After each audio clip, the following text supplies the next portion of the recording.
Is Mazda CX-5 clanking sound dito sa steering. Kahit konting lubak lang siya, klak klak klak klak klak, ganun, parang kala mo maluwag. So yung problema niyan mga boss, yung nandun sa may steering motor, ito yung steering damper sa may motor. Dalawa to eh, yan o, yung isang maliit, yan. Ito, palitan natin. Kaya gawa ganun no, clanking sound, kahit kunting lubak lang, yun, maingay. Kala mo rack and pinion yung sira, pero dito sa steering column na gagaling. So clanking sound yan. Tanggalin natin mamaya, papakita ko sa inyo kung paano magpalit yan.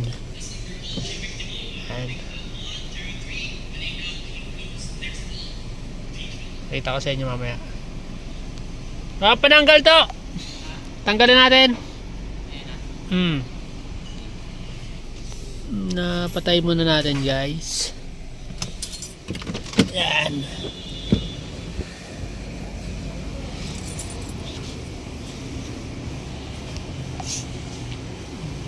Yan.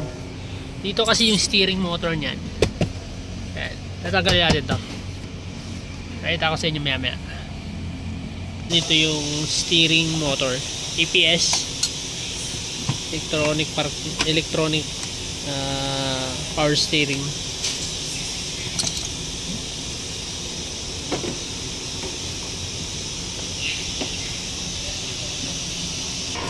Dalawa lang naman yan mga boss, yung bolt nya.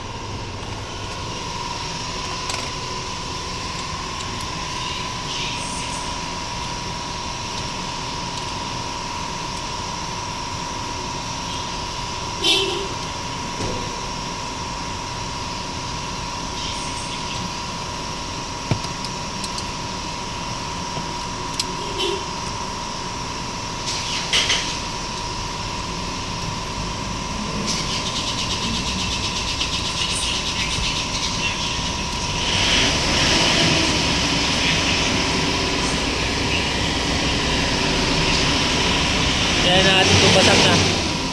Kung basag na mga boss. Hindi na natin yan. Hindi, line mo. Yan. Basag nga. Yan o. Oo. Kasi labas mo na yun. Yan o. Basag. Yung kulay green niya na bushing damper. So, tinatingnan kasi to. Sabi, steering motor na daw problema. So mahal kasi yung steering motor mga boss. Ito, EPS. Ito lang yung nabasa. Yung bushing.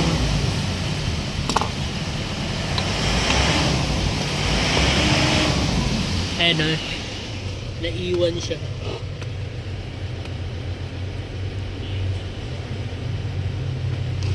So set kasi siya. Pati yung sa gitna, itong maliit sa gitna.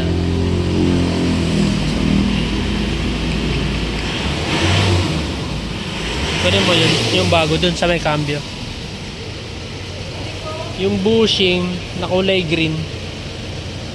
Ito, yan yung nabasag. Kasi ito sa kanya, wala na. Yan yung clanking sound na naririnig. Akala mo maluwag. Na ano yan. Mazda CX-5 clanking sound.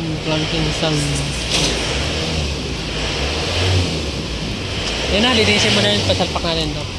Saan ito maliit? Sabit niya, sa gitna lang yun. Katulad yan, dyan, papasok mo na ng ganyan. Oo, sasabay mo siya. Yan. Ito mga boss, oh. Diyan ang guide niya. Meron din to 4 na spline doon. Dito rin ikakabit yan. Diyan sa pang dito. I-guide. So, mas okay kung ito yung ikabit mo doon. Ito. Sa gitna mo lang.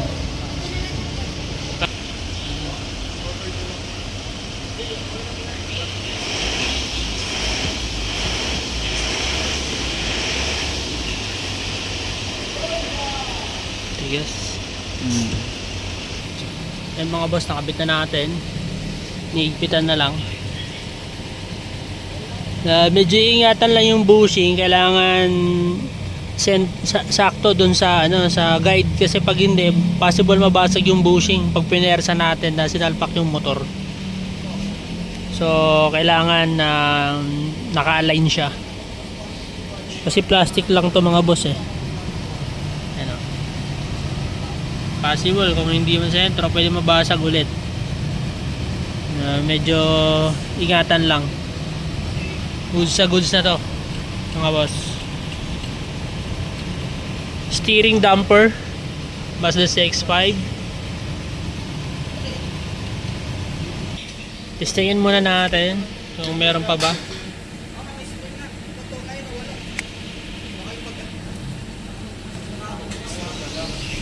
Yan. Smooth ah. Yan. Yan, wala na oh. Wala na siyang lagatok. Yan oh.